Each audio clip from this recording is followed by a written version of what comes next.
계시록의 구조는 어떻게 된다 그러죠? 계시록의 구조가 되는 게 1장 몇 절이요? 1장 19절. 그래서 무슨 일이요?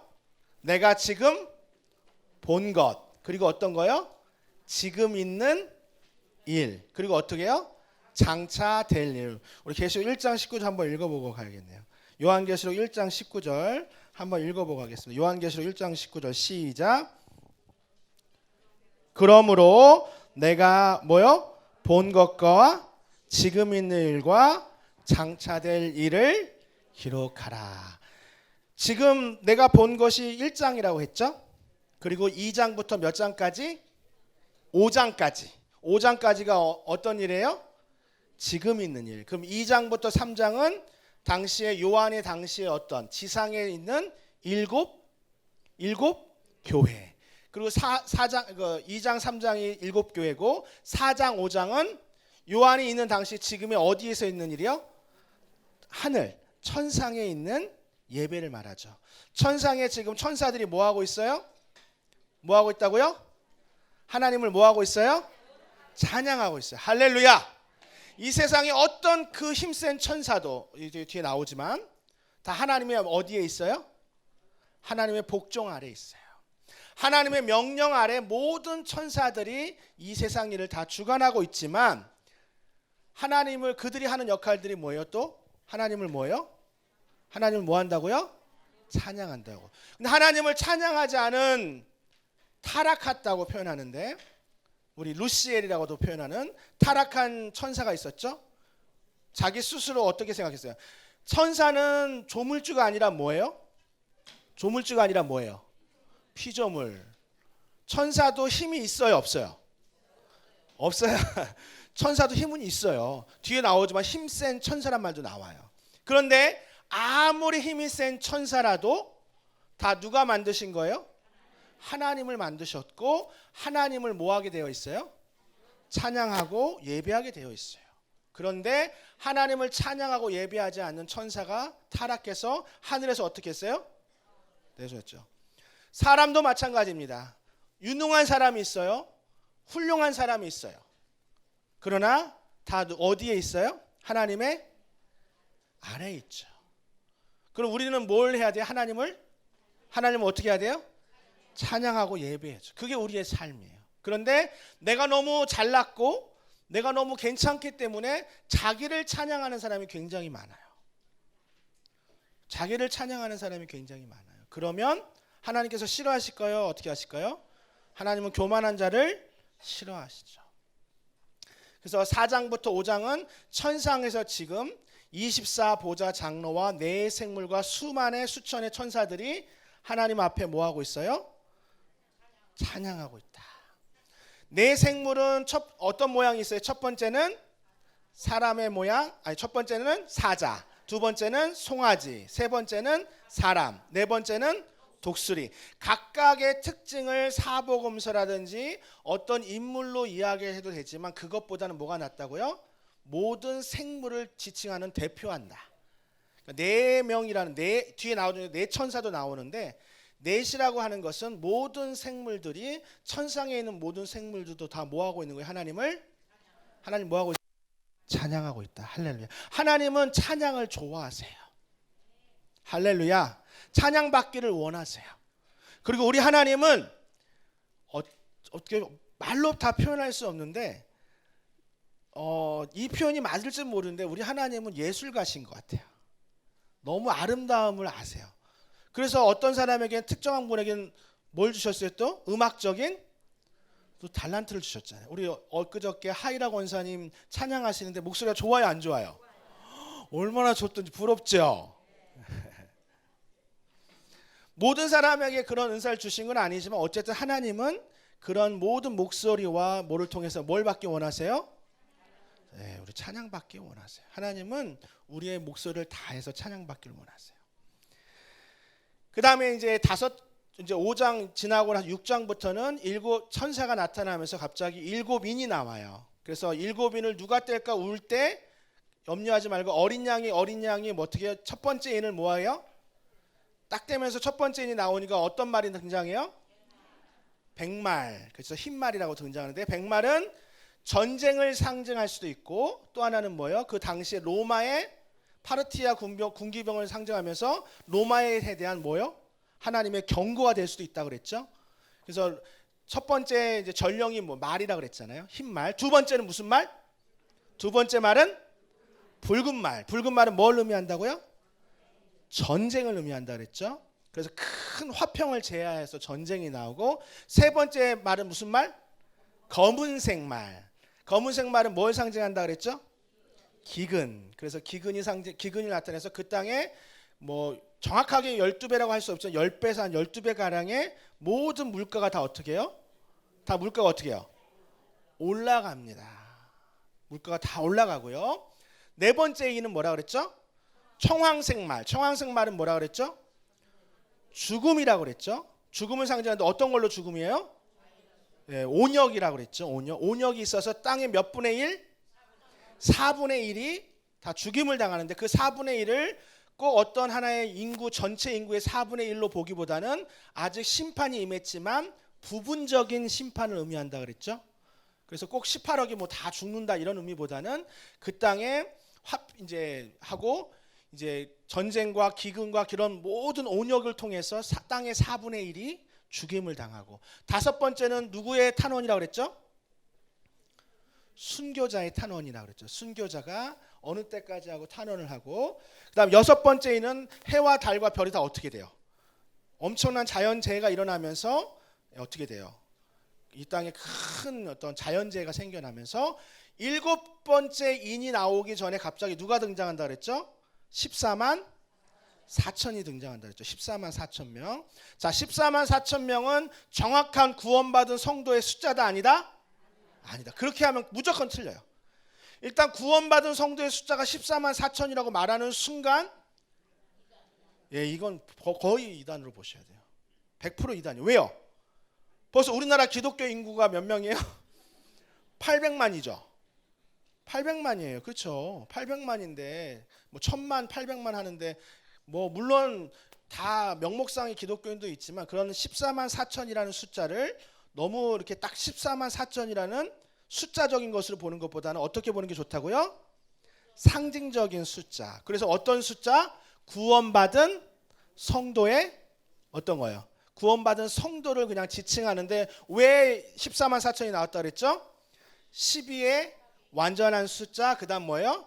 12사도, 그 다음 곱하기 10을 상징하는 완전한 수를 곱하기 뭐예요? 10의 세자리, 3배수니까 1000이 나오죠? 12 곱하기 12 곱하기 뭐예요? 1000. 그러면 뭐가 나와요? 14만 4천. 어떤 상징적인 숫자이다. 그거는 상징적인 숫자라고 보고 이 14만 4천을 그냥 교회의 수, 그러니까 우리 성도의 수라고 보는 성도를 나타낸다고 보는 학자의 견해가 많고 또 다른 학자의 견해는 이 14만 4천을 오늘 나오는데 누구랑 비교해요? 두 뭐요? 두 증인. 그래서 두 증인과 14만 4천은 뭐냐면 환란의 전반기에 마지막 추수를 위한 하나님의 뭐예요? 하나님의 특별한 대답 말하고 싶지 않지만 무슨 자? 순교자. 뭐라고요? 하나님의 순교자. 그러니까 특별한 사명을 감당하는데 그냥 감당할 수 없어요. 뭘 감당해야 돼요? 죽임을 감당. 이걸 당시에 로마 시대로 비교해 봐도 마찬가지예요. 카타콤으로 숨은 사람들도 있었지만 목숨을 내걸고 어떻게 한 사람들이 있었어요? 순교한 사람들이 있었죠. 그 순교자들의 대표가 나중에 두 증인과 14만 4천이다 라는 걸 기억하시면 좋고요. 여섯 번째 인을 떼고 나서 그 다음 뭘 떼야 돼요? 일곱 번째 인을 떼는데 일곱 번째 인이 재앙이에요? 아니면 바로 뭐가 나와요? 바로 이제 일곱 번째 인을 뗄 때 그 인에 어떤 재앙의 내용이 나오는 게 아니라 바로 누가 나와요? 잠시 후에 일곱 나팔. 이해 가세요? 무슨 말인지? 그러니까 첫 번째 인부터 쭉 여섯 번째 인까지는 그 인의 내용들이 다 나오는데 일곱 번째 인을 뗄 때는 어떤 재앙의 내용이 나오는 것이 아니라 갑자기 일곱 나팔이 바로 어떻게 해요? 바로 첫 번째 나팔이 바로 뭐예요? 시작되는 거예요.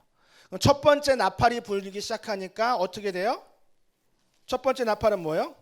그리고 아까 제가 말씀드렸는데 여섯 번째 인까지 이 일곱 인에 대한 재앙의 내용은 마태복음 24장에 나오는 예수님께서 뭐라고 하셨죠? 마지막 종말의 징조를 얘기하셨죠? 마태복음 24장에 보면 종말의 징조가 나와요. 그게 일곱 인의 내용과 어때요?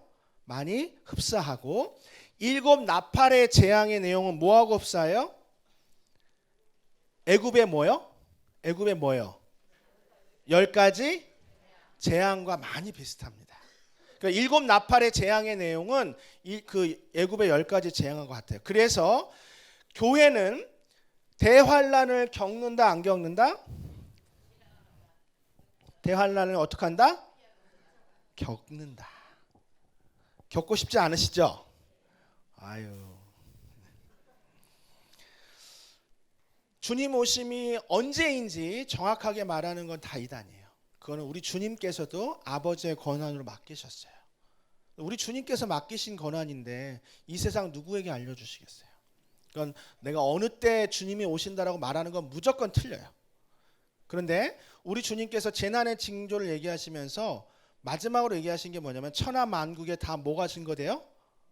복음이 증거될 때는 전파된 후에는 내가 오신다. 이거는 분명하게 예수님 말씀하신 거죠. 그때가 언제인지는 모르죠.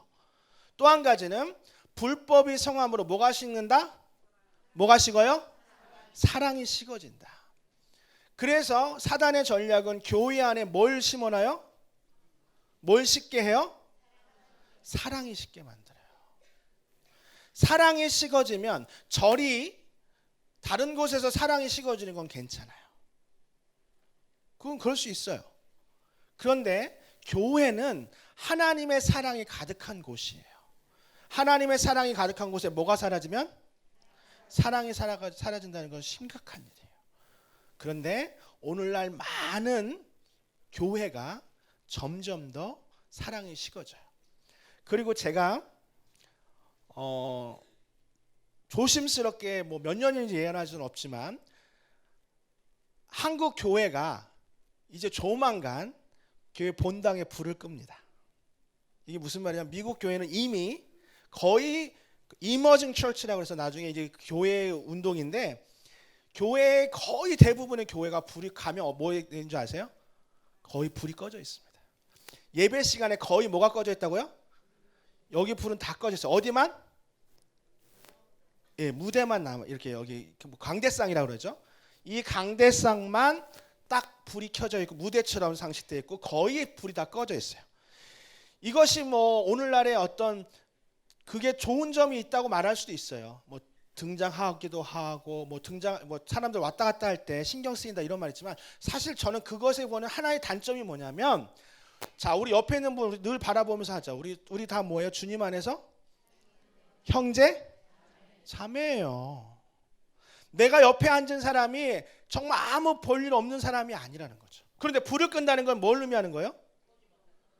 안 봐도 뭐예요? 상관 없다는 거죠. 그래서 미국 교회들 거의 많이 불을 끄고 있어요. 전통적인 교회들은 불을 안 끄는데 웬만한 그 뒤에 커뮤니티라고 붙은 교회들이 있어요. 무슨 커뮤니티 처치라고 붙은 교회들은 거의 대부분 불을 끕니다. 그 다음에 또 한 가지는 우리 한국 교회가 남아있는 전통 중에 하나가 이제 새벽 예배도 있지만 또 한 가지는 뭐냐면 친교예요. 그건 뭐냐면 예배를 드리고 나서 뭐 해요? 함께 식구란 뜻이 뭐예요? 식구란 뜻이 밥을 같이 먹는 게 굉장히 중요합니다. 그런데 거의 미국 교회들은 끝나고 나서 전체 교인들이 같이 밥을 먹는 경우는 거의 없어요. 그래서 한국 이민 교회들이 대부분 미국 교회를 빌려하는 교회들은 미국 교회가 거의 11시, 12시면 다 끝나요. 1시 안에. 그래서 그 교회들을 어떤 교회는 10시 안에도 끝나는 교회도 있고 앞에 9시 딱 일부 예배만 들어도 다 끝나요. 예배 큰 건물에 아무것도 안 해요. 그런 교회들이 굉장히 많아요. 그러니까 제가 말씀드린 건 뭐냐면 점점 더 사단의 전략은 개인화 전략. 뭐가 중요해요? 남이 중요해요? 내가 중요해요? 내가 중요해요. 무조건 내가 중요해요. 근데 하나님이 원하시는 건 뭐예요? 하나님을 사랑하고 내 이웃을 어떻게 하라고요? 내 몸과 같이 사랑하라고. 그러니까 하나님을 내 몸과 같이 사랑하는 것이 필요합니다. 그래서 사랑의 훈련을 많이 하셔야 돼요. 사랑의 훈련을 많이 받는 방법은 뭐냐면 여러분 이제 운동이라는 거 아시죠? 운동하면 뭐가 생겨요? 운동하면 뭐가 생겨요? 근육이 생기죠? 예, 운동하면 근육이 생기는 것처럼 신앙도 근육이 있어요. 근데 많은 분들이 근육 자신의 몸의 근육은 생각하는데 신앙의 근육은 생각하지 않아요. 그런데 신앙의 근육을 알 수 있는 방법이 있어요. 영적 점검이라고 하는데 뭐냐면 예배 드릴 때 여러분 예배 드릴 때 여러분 신앙의 근육을 알 수 있어요. 영적 상태를. 그리고 또 한 가지는 나에게 조금 미워하는 사람이 생길 때 어떻다고요? 나를 조금 어떻게 하는 사람? 미워하거나 몹싸게 구는 거나 또 아닌 경우는 뭐 있어요? 주는 것도 없는데 미운 분들. 그런 사람 있어요. 괜히 뭐예요? 아무 이유도 없는데 뭐예요? 싫은 경우도 있죠. 그런 것들이 있을 때 내가 어때요? 내 마음에서 어떤 마음이 오는지가 중요해요. 그래도 내 안에 뭐가 일어나야 돼요? 뭐가 올라와야 돼요? 사랑이 올라와야 돼요. 그래서 7번째 나팔을 딱 시작되면서 7째 이내에서 첫 번째 나팔이 불고 첫 번째 나팔은 뭐예요? 우리 본문에 어디 나오냐면 우리 8장에 나옵니다. 8장에 첫 번째 천사 나팔을 보니까 피 섞인 뭐예요? 피 섞인 뭐예요? 우박이 불죠. 피 섞인 우박과 불이 나온다 그랬죠. 이 피가 섞인 우박이다. 우박, 피, 그 다음 이거 다 애굽의 뭐와 같아요?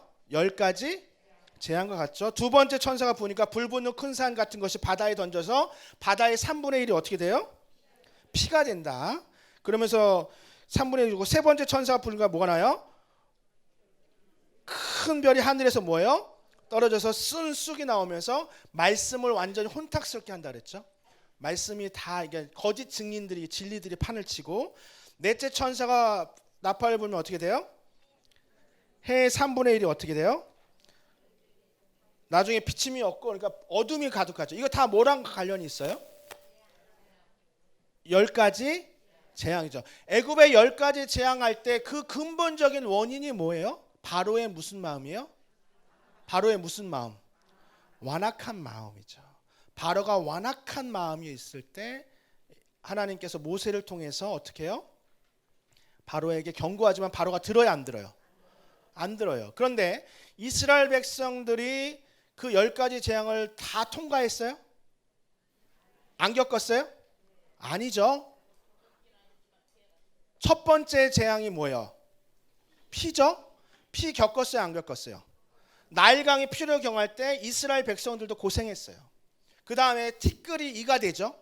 이스라엘 백성들 고센 땅에는요. 고센 땅에도 어떻게 해요? 두 번째가 개구리죠. 두 번째가 개구리가 있을 때 개구리가 고센 땅에 갔어요? 안 갔어요? 고센 땅에도 갔어요. 세 번째가 뭐예요? 티끌의 이죠. 고센 땅에는요. 역시 갔어요. 그러니까 세 번째 재앙까지는 이스라엘 백성들도 어떻게 했다고요? 이스라엘 땅 백성 고센 땅에도 다 임했어요. 그러니까 하나님의 교회가 우리 교회가 하나님의 이 대환란 가운데 전혀 대환란을 겪지 않고 하늘로 올라간다라고 생각하는 휴거를 얘기하는 것은 잘못된 거예요. 이게 이제 세대주의적 전천년설인데 우리 교회가 하나님께서 그 고난을 겪게 하세요. 그러나 네 번째 재앙 파리일 때는 고센 땅에는 어떻게 해요? 파리가 없었어요. 그래서 하나님께서 뭐라고 하셨냐면 내가 여호와인 줄을 알게 하리라. 그러니까 세 번째 재앙까지는 이스라엘 전역에도 다 고센 땅에도 임했지만 네 번째 재앙부터는 하나님께서 이스라엘 백성은 따로 어떻게 하셨어요? 고센 땅은 구별하셨어요.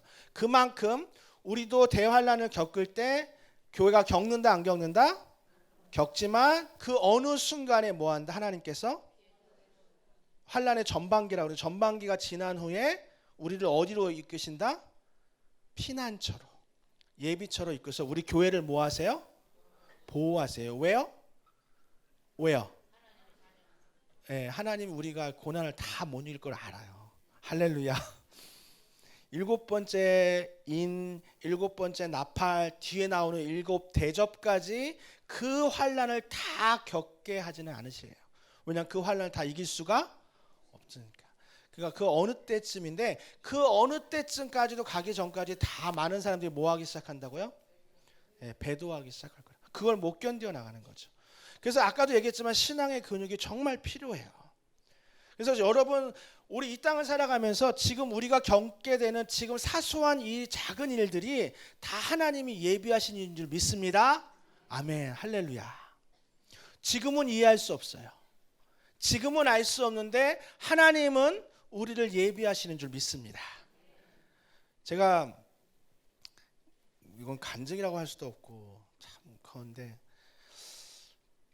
제가 이제 한 3주 전부터 이렇게 씹으면 이를 씹으면 한쪽으로 씹을 수가 없는 거예요.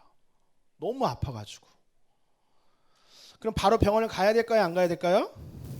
가야죠. 근데 안 갔어요. 참는다고 참다가 지난주부터는 이게 견딜 수가 있어요. 잇몸 아파 보신 분 알죠? 야, 이게 정말 잠을 못 자겠더라고요. 그래서 치과를 갔어요. 그랬더니 치과 의사가 저보고 하는 말이 치주염이라고 있죠. 나중에 알게 됐는데 뼈가 거의 녹았대요. 뼈가 없대요. 그래가지고 지금 저도 알고 있었지만 잇몸이 어금니가 흔들려요. 이렇게 흔들리는데 심하게 흔들리죠. 그래가지고 빼야 된대요. 결국 뭐 하라는 거죠? 예, 임플란트 해야 된대. 그러면서 하는 말이 뭐냐면 이제 저가 누군지 모르니까 치아가 60대 치아래요. 깜짝 놀랐어요. 근데 제가 그 말을 듣고 이제 여러 생각을 하는데 한 가지 정말 놀라운 사실이 하나 있어요. 뭐냐면 첫 번째는 아프죠. 지금도 어제도 지금 제가 이제 내일 뽑아요, 이를. 그래서 오늘도 지금 진통제 먹고 있어요. 너무 아파가지고. 근데 한 가지 깨달은 게 뭐냐면 첫 번째는 제가 여러분도 보시면 알겠지만 치킨하고 콜라를 엄청 좋아해요. 그러게 생겼죠. 제가 치킨을 너무너무 좋아해요. 그런데 치킨에는 뭐가 따라와요? 콜라가 안 따라올 수가 없어요. 치킨하고 오렌지 주스 마시는 분 계세요? 거의 없을 거예요. 근데 제가 이제 미국에서 공부할 때부터 햄버거랑 콜라를 엄청 마셨어요. 근데 제가 좀 건강한 편이에요, 몸이. 항상 몸이나 이런 분이 건강한 편인데 콜라를 거의 많이 마셨어요. 그러면서도 제 몸을 알았어요, 몰랐어요? 제 몸 상태를 몰랐던 거죠. 그러다가 어떻게 해서 아는 거예요? 아파야 뭘 해요? 알아요. 사람이 아프기 전에는 내 몸을 알아요, 몰라요? 이러면 뼈가 저는 누가 콜라 먹으면 잇몸이 뭐 한다 그러죠? 들어보셨어요? 뼈가 녹는다 막 그런 표현 들어보셨잖아요. 그런 말 들어도 자기가 뭐 하기 전까지는 아프기 전까지는 깨달아야 못 깨달아요? 못 깨닫더라고요. 지금은 깨달았을까요? 안 깨달았을까요? 엄청 깨달았어요. 정말 절실하게 깨달아요. 정말 절실하게 깨달아요. 제가 바닐라 라떼를 좋아하거든요. 커피를 먹어도 꼭 뭘 마시는지 아세요? 바닐라라고 이제 달달한 커피를 엄청 좋아해요. 저는 아메리카노 안 먹습니다. 안 마셔요. 거의 바닐라 먹는데 끊었을까요? 안 끊었을까요? 끊었죠. 당연히 끊었죠. 그러면서 제가 무슨 생각이 드냐면 야, 이 아픈 게 감사하다. 무슨 말을 뭐라고요? 아픈 게 감사하다. 왜냐하면 지금은 아파서 잠도 못 자지만 내가 지금 아프지 않으면 나는 60대까지 더 심할 때까지 뭐예요? 계속 뭐하고 있는 거예요? 내 몸 상태를 뭐하고? 모르지 않고. 그러면서 제가 깨닫는 게 뭐냐면 야, 정말 내가 하나님 앞에 하나님 내게 주신 몸을 뭐하는 것도 잘 관리하는 거. 그러면서 또 한 가지 깨닫는 게 뭐냐면 작년에 누군가가 뭘 선물해 주냐면 워터픽이라고 아셨어요? 제가 최근에 알았어요. 워터픽이라고 아시는 분. 네, 워터픽이라고 있어요. 제가 이거 꼭 장사하는 사람은 아니지만 이거 꼭 쓰세요. 작년에 저한테 누가 그걸 선물했어요. 저는 그거를 하나님의 사인으로 알았어야 돼요. 잇몸에 뭐가 그렇게 좋냐면 워터픽이라고 하는 게 참 좋습니다. 여러분 치실도 있죠? 거의 치실 안 하실 거예요. 저랑 똑같이 생각하시는 분 많을 거예요. 이빨만 잘 닦으면 된다고 폭풍처럼 막 이빨 닦는 분 있거든요. 이빨만 잘 닦으면 된다. 근데 워터픽이라는 걸 작년에 누가 선물해 줬는데 1년 동안 썼을까요? 안 썼을까요? 안 썼어요. 왜요? 아프지? 그러니까 사람이 아프기 전까지는 자기의 몸을 모르니까. 근데 만약에 제가 작년에 그거를 꾸준히 했다면 사용했더라면, 네, 어쩌면 이렇게 발치를 지금 제가 그 나이가 많지는 않은데 벌써 임플란트를 저기 이쪽 다 해야 된대요. 잇몸이 뼈가 거의 다 녹았대요. 그래서 지금 뭐 이런 상태입니다. 그래서 제가 이 얘기를 간증처럼 얘기하는 건 뭐냐면, 우리가 이 땅에 일어나는 모든 일들이 결국은 보면 나중에 하나님이 이 대환란 가운데 우리를 모아시키는 거라고요. 결국 준비시키는 거고, 자신의 영적인 신앙을 반드시 점검하셔야 돼요. 우리의 건강검진 받는 것도 중요하지만 대환란을 준비하는 과정 가운데 우리는 자기 자신을 빨리 돌아봐야 돼요. 그리고 또 한 가지 깨달은 것이 뭐냐면, 제가 이거 놀라운 사실인데요, 성경에 하나님은 이미 우리를 너무나 사랑하셔서 우리에게 놀라운 진리를 알려주셨어요. 그게 뭐냐면 잠언인데요, 잠언 17장 22절에 보면 이런 말이 있어요. 마음의 즐거움은 뭐라도? 양약이라도 심령의 근심은 뼈를 녹인다가 아니라 뼈를 마르게 한다는 표현이 있어요. 뭐라고요? 뼈를. 저는 이 말씀이요, 하나님이 우리에게 주신 놀라운 은혜라고 했어요. 지금부터 잘 들으셔야 돼요. 제 말을. 무슨 말이냐, 여러분 우리가 이 땅에 살면서 이제 앞으로 대환란을 여러분 다 겪으실지도 몰라요. 자, 너무 이렇게 난 아닐 거야 생각하지 마세요.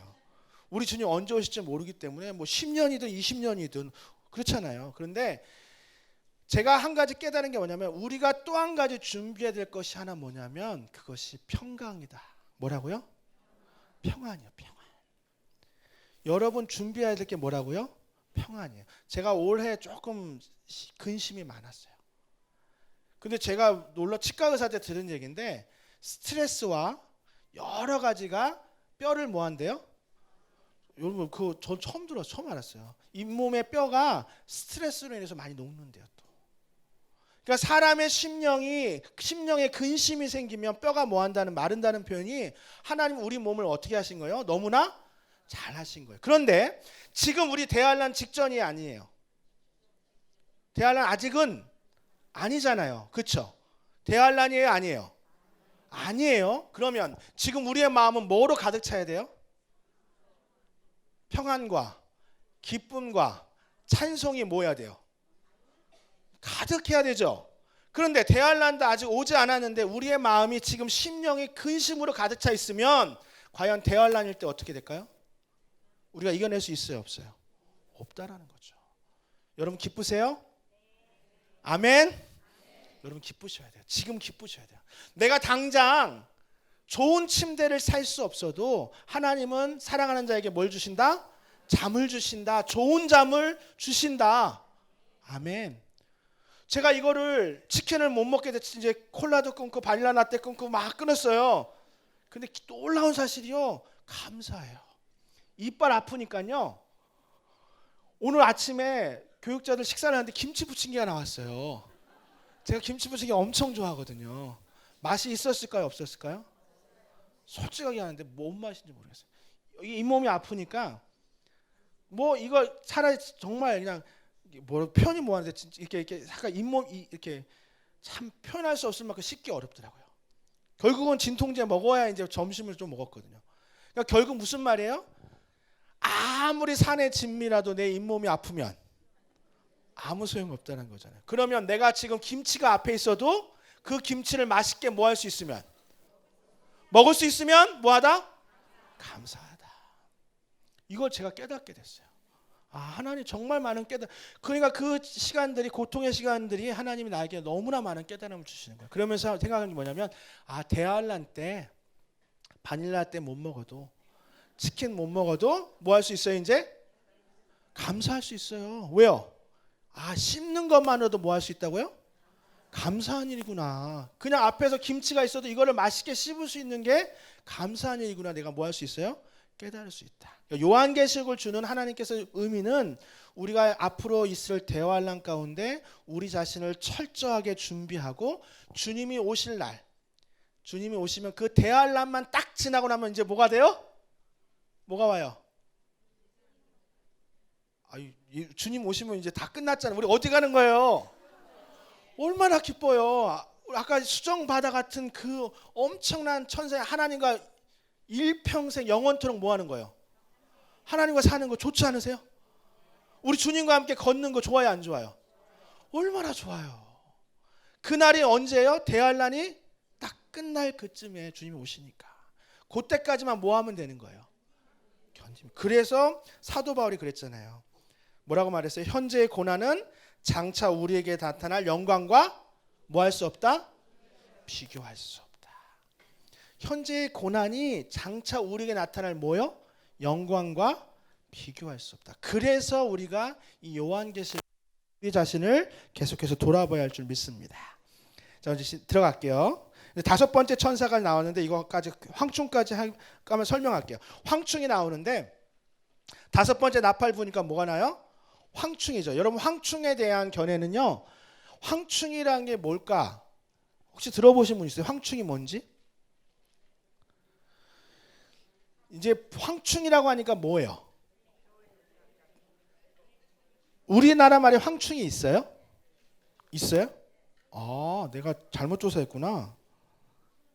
근데 저는 제가 조사한 바로 이제 아마 미국에서 주석을 봐서 그런지 모르는데 이 황충이 지금 오늘날의 어떤 인류에 있는 어떤 곤충 있잖아요. 아까 애굽의 재앙에서는 파리라든지 개구리라든지 이런 종류가 있었잖아요. 그것들과는 좀 달라요.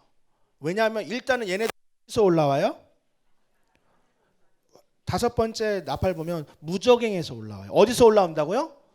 무저갱에서 올라오니까 일단은 이 땅에 있는 어떤 동물과 곤충 같지는 않아요. 그리고 그가 정갈의 권세를 가지고 어떻게 해요? 사람들을 쏘면서 괴롭히는데 하나님의 인침을 받지 않은 자, 즉 믿지 않는 성도들을 괴롭혀요. 할렐루야. 이건 좋으시죠? 이건 좋으시죠? 그러니까 믿는 사람들은 이 다섯 번째 나팔 때는 제 생각인데 이건 제 견해예요. 뭐 아직 근데 아마도 네 번째 나팔쯤 됐을 때 하나님께서 믿는 성도들을 어떻게 하신다? 예비처럼 보호하실 것 같아서 다섯 번째 나팔이 불 때는 믿지 않은 사람들이 하나님의 인치심을 받지 못한 사람들이 이 정갈의 권세로 엄청난 해를 당해요. 다섯 달 동안 무지하게 고생해요. 다섯 달 동안 이게 이제 다섯 번째 나팔이고 그 나중에 그들의 이름이 뭐 여기 보면 뭐 거기 뒤에 나오죠. 11절 9장 11절에 보면 아바돈이요 헬라어로는 뭐래요? 아볼론이다 그랬잖아요. 이게 뜻이 뭐냐면 파괴자란 뜻이에요. 파괴자.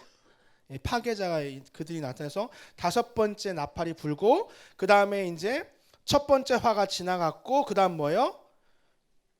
첫째 화가 지나갔고 아직도 화가 둘이 더 있다고 하죠. 그러면서 이제 여섯 번째 나팔에는 네 천사가 나오죠. 오늘 여기부터 시작하는 거예요. 네 천사가 등장하는데 이 네 천사에 대한 기록은 계시록 7장 1절에도 누가 나와요? 네 천사가 나와요. 그럼 같은 천사이냐? 거기 한번 읽어볼까요? 자연의 모든 힘은 시작.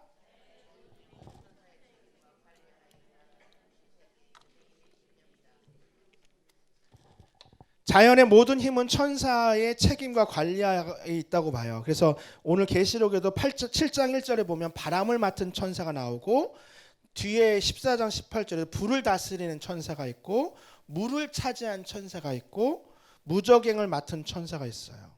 그런데 이제 이 네 천사에 대한 기록은 어떤 이 시점에서 하나님께서 예비하신 그냥 천사일 것이다. 네 천사라고 해서 이 네 천사를 너무 깊게 해석하는 것보다는 네 천사는 그냥 하나님께서 맡기신 뭐예요? 그냥 천사의 한 그룹을 말하는 것 같아요. 네 천사. 근데 거기서 이제 유브라데라 그래서 네 천사를 놓아주면서 그들이 뭐가 일어나요? 전쟁이 일어나죠. 그래서 3분의 1이 어떻게 돼요? 죽으면서 마병대의 수가 2만 만이다 해서 2억이라고 해서 이거를 제3차 세계대전 또는 중동에 있는 전쟁으로 보는데요. 대부분의 계시록 학자들이 이 여섯 번째 나팔 불 때 이 활을 그 중동의 전쟁으로 봐요. 맞을까요? 이건 여러분에게 맡길게요. 저도 모르겠어요. 어떤 전쟁이죠? 근데 전쟁이에요. 전쟁이 나는데, 근데 예전에는 걸프전이라고 하고 중동에 전쟁이 많았어요, 안 많았어요? 굉장히 전쟁이 많았잖아요. 그래서 이 유브라데라는 뜻 자체도, 유브라데도 지금 어디에 있는 거예요? 유프라테스 있잖아요. 그쪽 지역이잖아요. 여러분 이스라엘 사람들 또 뭐라고 불러요? 히브리인이라고 그러잖아요. 히브리인이란 뜻이 유프라테스 강을 건너온 사람이란 뜻이에요. 애굽 사람들이 이스라엘 백성들을 보니까 요셉이 그 당시에 야곱이 유프라테스 강을 건너온 사람들이다 그래서 히브리인이라고 부르거든요. 그러니까 그쪽 지역이라는 거죠. 그러니까 여기 유브라데 강이라고 나오니까 이 유브라데 강을 지역적으로 보면 지금이 어디예요? 중동이고, 그러니까 중동에 여섯 번째 화가 있을 때 어떤 전쟁이 일어나요? 지금으로 말하면 제3차 세계대전이 일어날 것이다 라고 보는 거죠. 그런데 이런 해석보다 더 무서운 해석이 뭐냐면, 자꾸 저는 이거 별로 옳지 않다고 보는데, 이 여섯 번째 나팔의 화를 대한민국으로 보는 사람이 꽤 많아요. 여러분 알고 계셨어요? 굉장히 많아요. 왜 그러냐면 전 세계 무기 수입국, 무기를 가장 많이 수입하는 나라들이 저쪽 중동 같잖아요. 근데 아니에요. 중국, 일본, 대만, 지금 다 어디에 있어요? 아시아, 저희 나라 주변에 있잖아요. 그래서 이 우리나라 근처로 일어나서 우리나라로 인해서 전 세계에 제3차 세계대전이 일어날 거라고 보는 학자들이 생각보다 많이 있어요. 나중에 뒤에 나오는데 뭐 적그리스도에 대해서도 누구다 막 얘기하고 전쟁이 되는데, 저는 개인적으로 유브라데 강이라고 나왔기 때문에 어쨌든 저희 나라 쪽은 아닌 것 같고, 저는 사실은 너무 이것이 한 지역이다라고 못 박는 것보다는 어쨌든 그 땅에 전쟁이 마지막 때 뭐가 있다는 거예요? 전쟁이 있다. 그러나 제 생각은 그 전에 우리는 어디에 가 있다? 예비처에, 보호처에 가 있다. 너무 걱정하지 마세요. 그 전까지만 뭐 하시면 돼요? 잘 참고 이기시면 돼요. 그러니까 지금 나팔이 전쟁이 점점 더 커지지만 하나님이 우리를 보호하시고 성도를 끝까지 하나님이 뭐 하신다? 보호하신다. 그래서 이 유브라데 전쟁이 어디다라고 너무 집착하지 마시고 그냥 유브라데 강이 그쪽 지금의 중동 지역이라는 것만 알고 계시면 되고, 그러면서 이제 10장 1절에 갑니다. 10장 1절부터 읽어볼게요. 시작.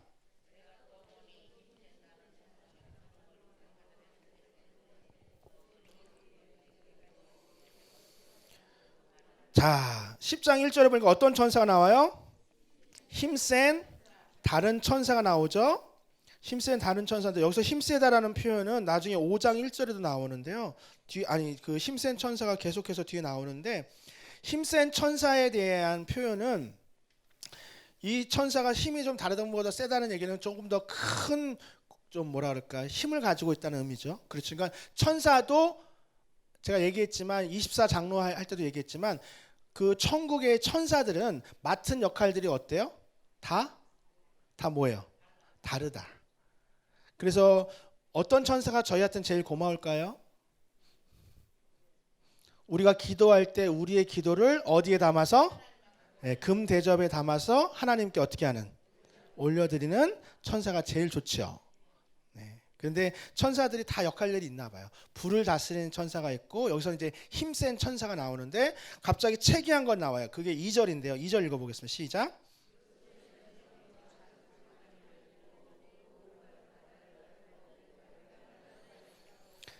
그 손에는 뭐가 있어요? 펴놨다라고 했죠. 이 펴놨다라는 표현은 계시되었다, 이미 계시된 책으로 봐요. 그래서 이번에 또 무슨 두루마리예요? 작은 두루마리 나오죠. 그럼 5장 1절에 보면 오른손에 책이 있잖아요. 그 책과 비교해서 볼 때는 5장을 배경으로 뭘 이해하는 게 좋다고요? 10장을 이해하는 게 좋습니다. 그러니까 10장은 뭘 배경으로 이해하라고요? 요한계시록 5장을 가지고 이해하는 게 좋아요. 그 다음에 아까 말씀드렸던 것처럼 일곱 인과 일곱 나팔과 일곱 대접이 순서대로 요한계시록이 쭉 되는 게 아니라 갑자기 여섯 번째 인을 떼고 나서 갑자기 이제 박수함 교수님 같은 경우는 삽경이라고 하는데 갑작스럽게 뭐가 등장해요? 전혀 다른 장면들이 등장하는 게 나오는데 10장도 그렇게 이해하시면 돼요.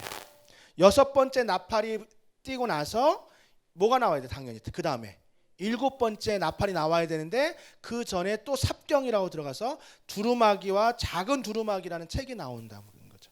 갑자기. 그래서 그거를 이제 5장과 비교해서 이해하시면 되고요. 책이 펼쳐져 있다는 것은 책의 내용이 이미 계시되었고 이 책에 대해서 가장 많은 핵심적인 그 견해들이 뭐냐면 다섯 번째 인을 뗄 때 순교자들이 뭘 하죠? 탄원을 하죠. 그 순교자들의 탄원이 구체적으로 설명된 책이라고 봅니다. 그리고 이 책을 요한계시록으로 보는 견해도 있고요. 그 다음에 구원의 복음으로서의 뭐요? 하나님의 말씀. 자, 다시 정리할게요. 이 작은 두루마기가 어떤 책이다라는 견해는 여러 가지가 있어요. 첫 번째는 어떻다고요? 다섯 번째 인을 뗄 때 어떤 순교자들의 탄원. 그 다음에 뭐요? 요한 계시록일 것이다. 그 다음에 하나님의 말씀일 것이다. 뭐 이런 것들은 다 괜찮은 해석인데 이것 외에 작은 두루마기를 꼭 자기가 쓴 책이라고 생각하는 사람들 많아요. 그건 다 뭐예요? 다 이단이다. 잘못됐다. 이 작은 두루마기를 다른 책으로 보는 사람도 잘못된 거고 오늘 이 10장에서 또 한 가지 이해해야 될 게 뭐냐면 바로 우리 10장 10절인데 한번 읽어보겠습니다. 시작.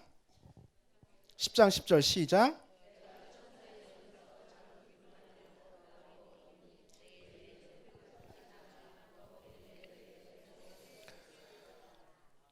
네, 내 입에는 꿀인데 뭐라 그랬나요? 굴이라고 그랬네요. 죄송합니다. 오타예요. 내 입에는 뭐 같이 달아요?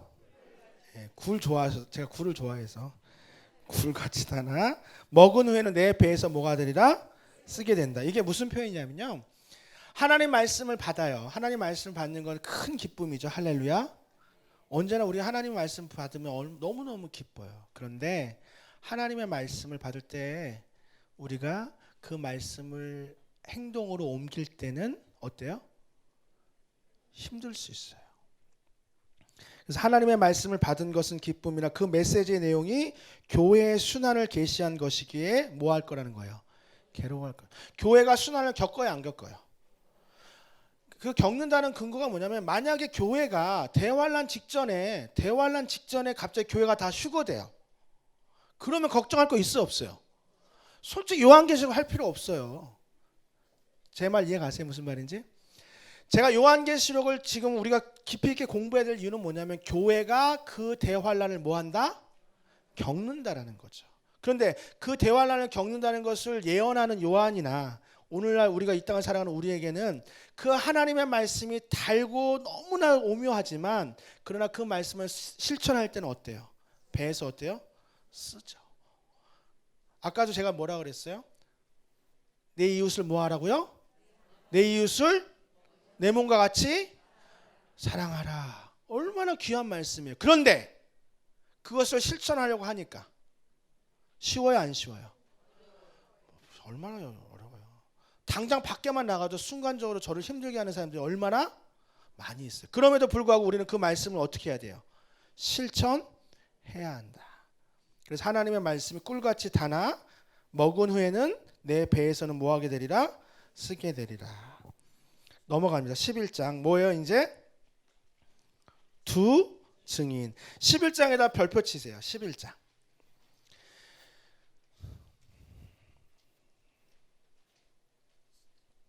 자, 지금부터 제가 하는 말을 두 증인을 잘 이해해야 아까 우리 14만 4천을 잘 이해하신 것처럼 두 증인을 잘 이해하셔야 됩니다.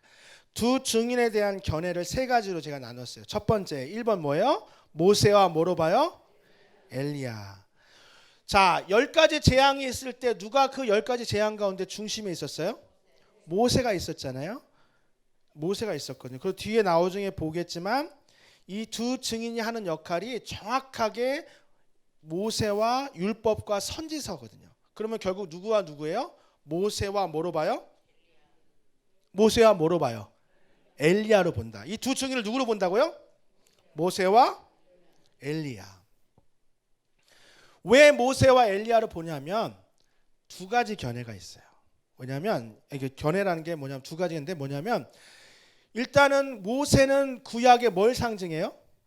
모세 오경을 누가 썼어요?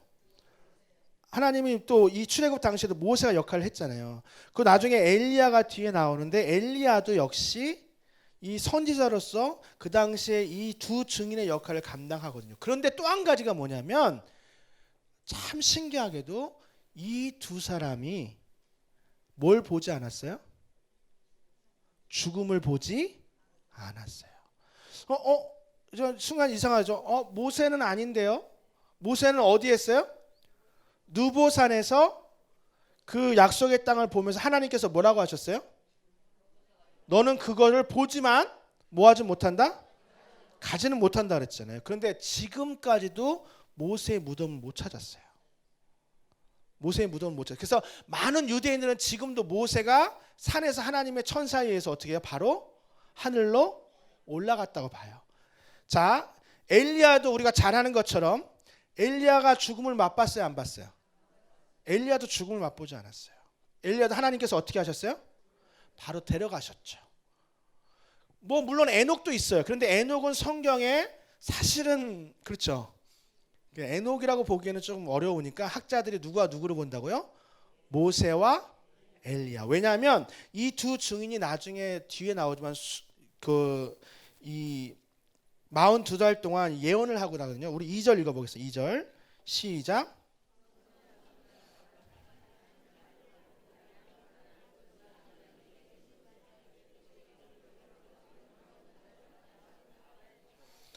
네, 그 다음에 3절 읽어볼게요. 시작.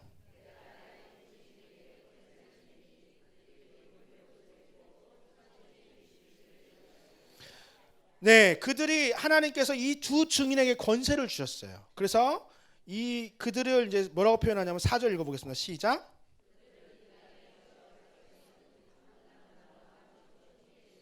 그래서 첫 번째는 뭐냐면 이들에게 권세를 주는데 5절에 그들이 갖고 있는 권세예요. 읽어보겠습니다. 시작.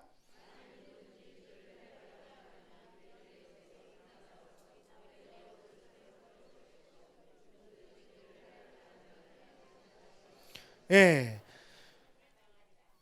그들의 입에서 불이 나왔다. 이건 이제 나중에 엘리야에게 나온 기적에도 나오는 거지만 이 모세와 엘리야가 갑자기 등장을 해서 하나님께서 그 두 증인에게 권세를 주셨고 그들을 아무도 해하지 못해요. 그래서 그들이 예언의 사역을 감당해요. 그런데 갑자기 17절 읽어보겠습니다. 7절 시작.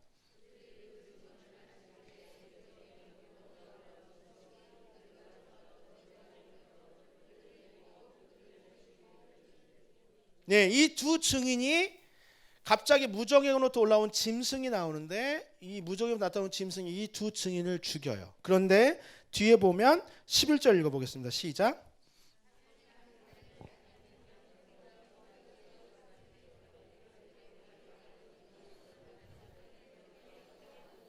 그 다음에 12절 읽어볼게요. 시작.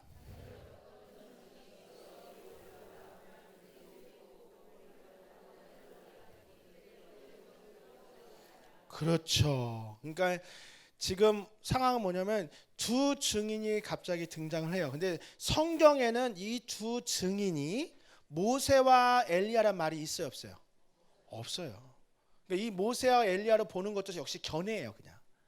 다만 두 증인이 왜 하필 두 증인일까? 이 두 증인에 대한 견해가 아직까지도 합의를 이루지 못했어요. 뭘 못 이뤘다고요? 합의를 이루지 못했어요. 그래서 여기서도 갈려요. 그래서 박수함 교수님은 이 두 증인을 2번으로 봐요. 뭐라고 읽겠습니다. 시작. 상징적인 해석. 그러면서 읽어볼게요. 선지자의 기능을 가진 뭐로? 교회로 보는 견해. 왜? 두 감람나무와 두 촛대라 그래서 이거는 교회를 상징한다. 두 증인은 뭘 상징한다고요? 교회를 상징한다. 자, 세 번째는 뭐예요? 대환란의 전반기 동안 뭘 감당할 사람? 추수의 사명. 그럼 아까 뭐와 같아요? 14만 4천과. 그래서 14만 4천과 두 증인을 같이 보는 견해. 이 결국 같은 인물이라고 보는 거고요. 그 다음에 14만 4천과 두 증인은 그냥 어떤 전반기의 추수의 사명을 감당할 종이 아니라 그냥 뭘 상징한다? 교회를 상징한다는 거죠. 그래서 저는 개인적으로는 이제 3번에 좀 더 가까워요. 저는 아무래도 하나님께서 노마의 시대 때처럼 아무래도 마지막 추수 때, 그러니까 대환란의 마지막 3년 반 기간 동안 이 3년 반의 기간을 그냥 만약에 그리스도인들이 고난을 다 겪지 않고 휴거되거나, 여러분 한번 상식적으로 생각해 보세요. 만약에 대환란 직전에 그 모든 성들이 다 휴거됐어요. 그럼 남은 사람들은 누구예요? 안 믿는 사람들이죠. 그럼 굳이 대환란 갈 필요 있어요, 없어요? 사실 대환란 갈 필요가 없는 거죠. 알곡과 쭉정이를 모아는 시간들이에요. 정확하게 구분은 되는 시간이잖아요. 그런데 그 기간 동안 하나님께서 예비처럼 보호하시기 직전에 3년 반의 시간 동안 그래도 하나님께서는 바로의 마음에 계속 그 마음을 바꾸셨던 것처럼 그 당시에 그 3년 반의 기간 동안 회개하는 자들이 있어요, 없어요? 있어요. 회개하는. 그런데 끝까지 회개 안 하는 사람도 있어요. 진짜 신기한 거죠. 누구랑 같은 거예요? 바로랑 똑같은 거예요. 아니 바로가 모세가 딱 가서 봐라, 내일은 나일강이 뭐로 변한다? 피로 변한다. 그 다음에 개구리 올라온다. 티끌의 이로 바뀐다. 파리로 바뀐다. 계속 얘기하는데 이루어져요, 안 이루어져요? 이루어지잖아요, 다. 그런데 바로가 어떻게 해요? 끝까지 뭐예요?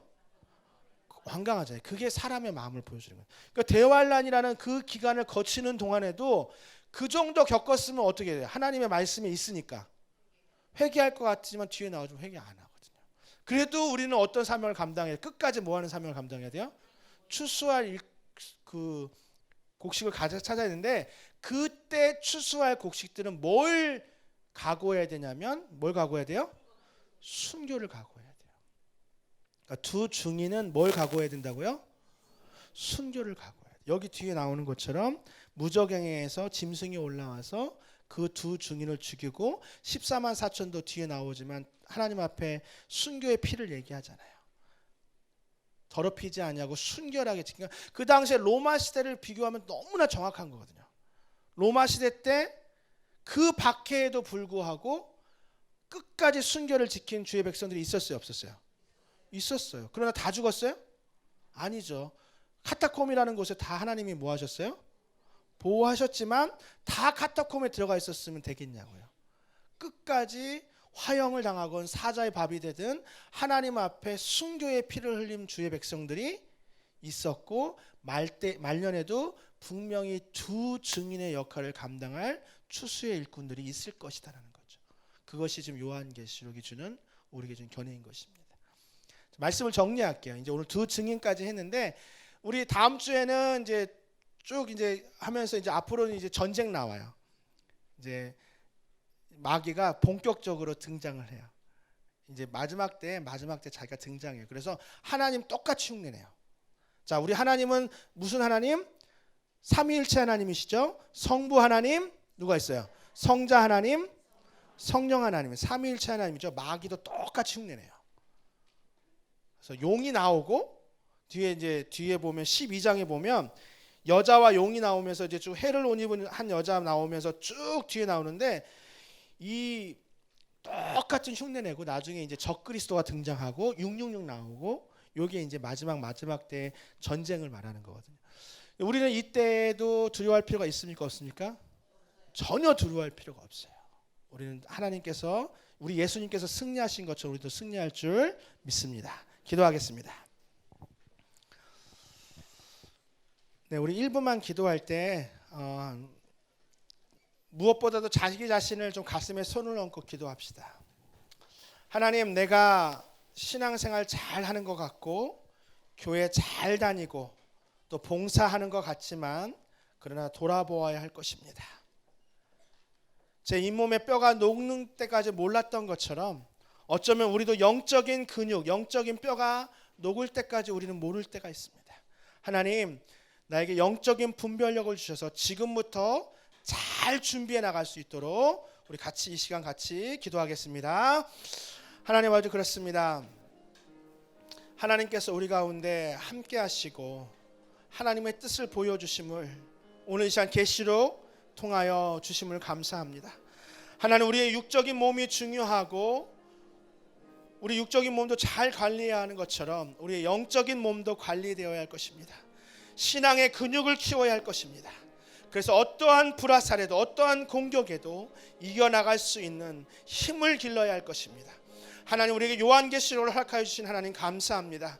마지막 때 우리가 준비해야 할 것이 무엇인지를 보여주는 이 복스러운 소망 가운데 우리 주님 다시 만날 그날, 우리 주님을 직접 눈으로 보게 될 그날, 영광스러운 하나님께서 생명의 면류관을 주시는 그날을 기다리며 지금도 주님의 나라와 영광을 위해서 크게 힘쓰는 우리 모두가 되게 하여 주시옵소서.